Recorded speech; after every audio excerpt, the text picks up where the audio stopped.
지난해 한 프랑스 게임 회사가 자신들이 만든 게임의 광복절 이벤트에서 내건 문구였습니다.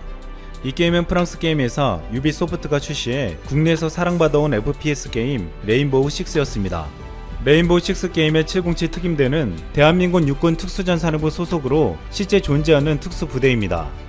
여기서 도깨비라는 한국 캐릭터 스킨 중에 스쿠버 6라는 스킨에는 47용사라는 글자를 볼 수 있었습니다.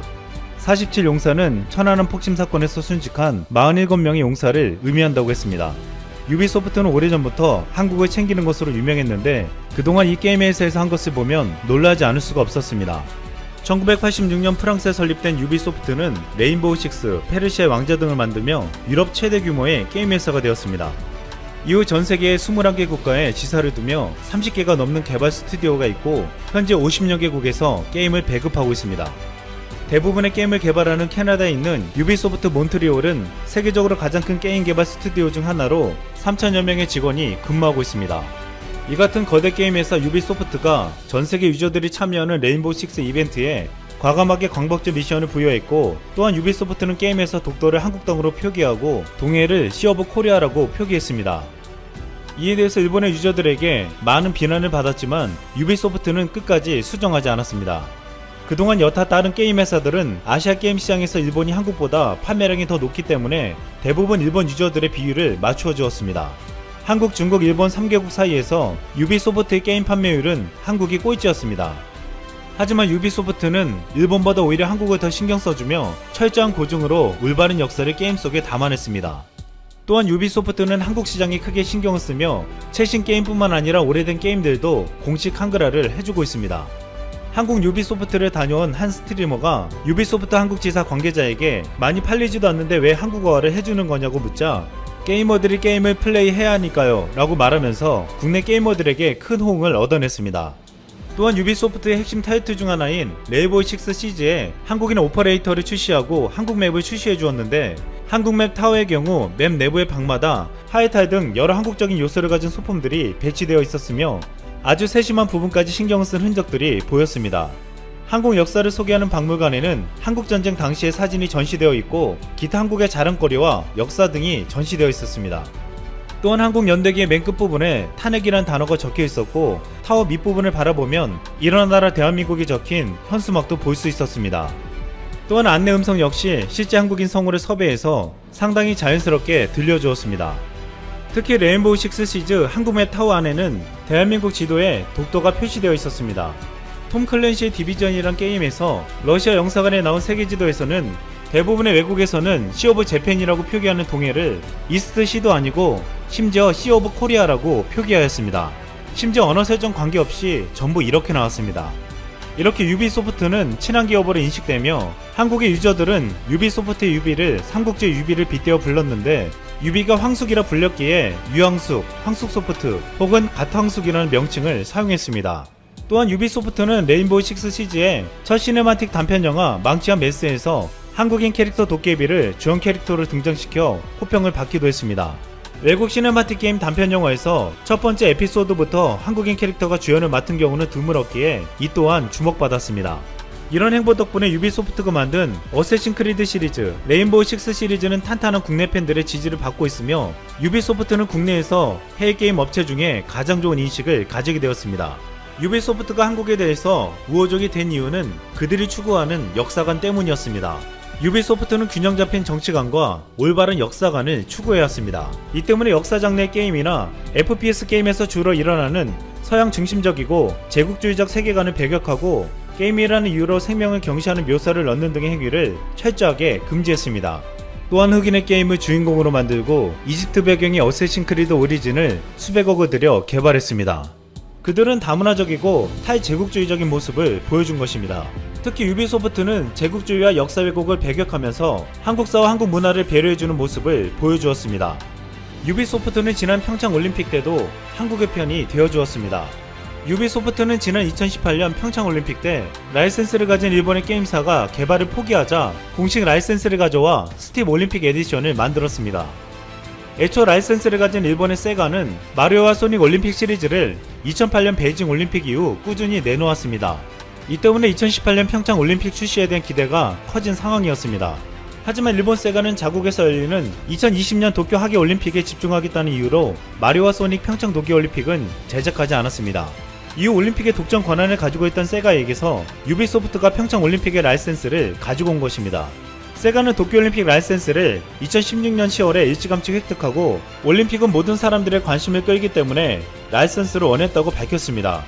하지만 먼저 시장이 풀려있던 평창올림픽 라이센스는 수개월간 방치한 후 유비소프트에게 넘겼는데 관계자들은 세가가 평창올림픽 게임을 만들 의지가 있었다면 그렇게 아니했을 리가 없다고 보았습니다. 여러모로 봤을 때 의도적인 코리아 패싱을 했다는 것입니다. 결국 평창올림픽을 패싱하며 세가가 심혈을 기울였던 도쿄올림픽은 제때 열리지 못하고 연기되었습니다. 또한 바이러스 사태가 쉽게 진정되지 않자 이제는 취소 가능성까지 제기되고 있습니다.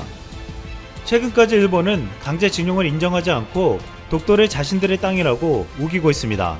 아직도 잘못된 역사관을 가지고 귤을 닫은 일본에게 레인보우 식스의 광복절 챌린지는 비록 게임에 불과할지 모르지만 그들에게 올바른 역사를 가르쳐주고 있습니다.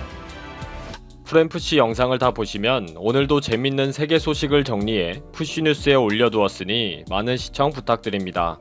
오늘 한국이 세계무역기구 사무총장 선거에 유명희 산업통상자원부 통상교섭본부장을 입후보시키기로 결정했습니다. 지금 일본은 큰 충격을 받았습니다. 며칠 전까지만 해도 WTO에 한국이 수출 규제를 제소하더라도 섀도우 복싱이다, 쇼맨십일 뿐이다 라고 희롱했습니다. 그런데 갑자기 한국이 사무총장 선거에 후보를 내면서 당선 가능성이 높다 라고 이미 결론을 내렸다는 이야기가 들리니 허둥지둥 되고 있습니다. 일격을 당한 일본은 지금 언론과 인터넷에서 한국과 유명희 본부장에 대한 악담을 쏟아내고 있습니다. 제정신을 놓고 있는 일본 상황을 알아봤습니다. 1995년 설립되어 25년간 다자간 무역 협상과 국경 간 무역 분쟁 해결을 도왔던 WTO는 최근 큰 어려움에 처해 있습니다.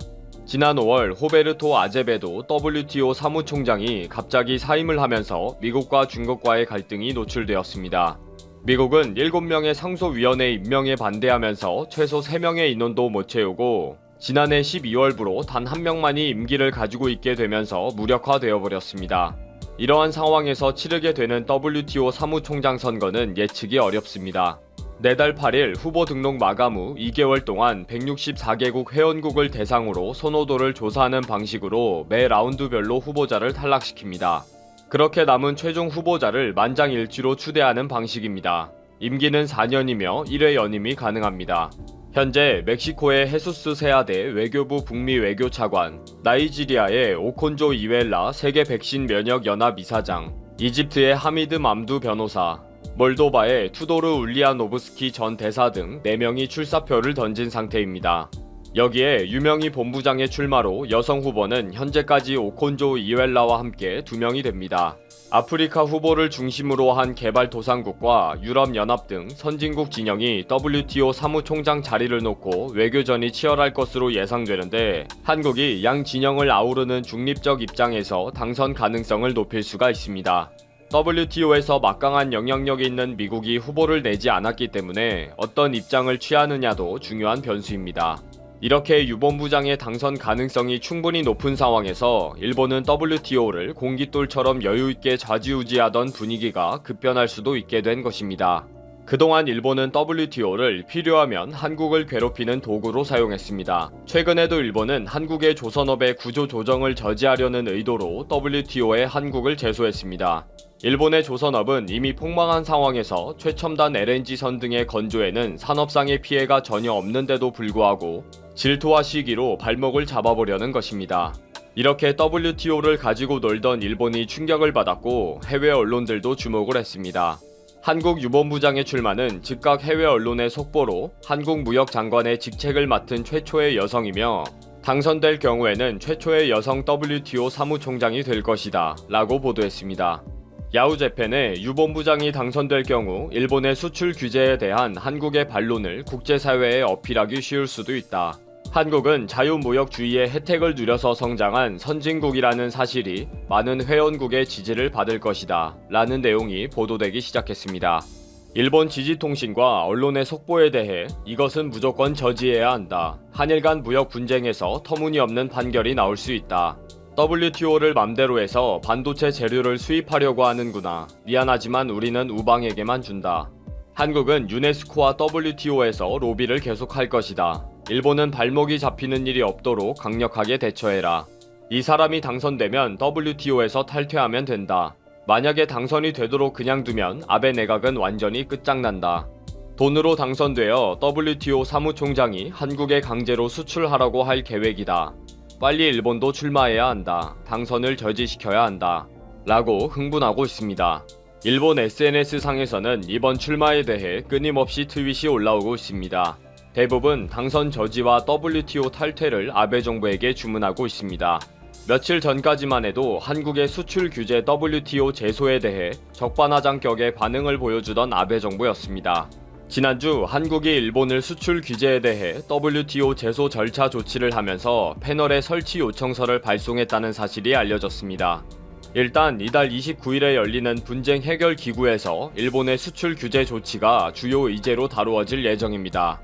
이에 대해 일본은 경제산업성과 외무성과 관방장관까지 모든 강요들이 나서서 대화를 원칙으로 했는데 유감이다 라고 항의 성명을 내었습니다.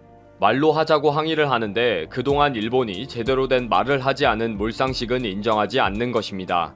이 당시만 해도 짜증을 내는 정도로 여유를 부렸는데 이제 발등에 불이 떨어진 것처럼 호들갑을 떨고 있습니다. 만약에 정말 유본부장이 당선이 된다면 일본의 WTO 장난짓에 브레이크가 걸릴 것이 뻔합니다. 또 신경이 쓰이는 것은 2개월에 걸친 선거운동 기간 동안 회원국가 해외 언론을 상대로 한 유본부장의 유세 내용입니다. 그동안 일본이 정당한 WTO의 역할을 방해하고 횡포를 부린 사실이 계속적으로 언급이 될 가능성이 높습니다. WTO의 역할을 다시 점검하는 유세기관이 될 것이기 때문입니다. 일본이 정치적인 보복을 경제적으로 했다는 사실은 정말 부끄러운 것입니다. 그 황당무계한 궤변이 샅샅이 드러날 것입니다. 일본은 지금 발등에 불이 떨어졌습니다. 전혀 예상하지 못한 일격을 당하게 생겼으니까요. 그러니까 평소에 착하게 살면 될 것을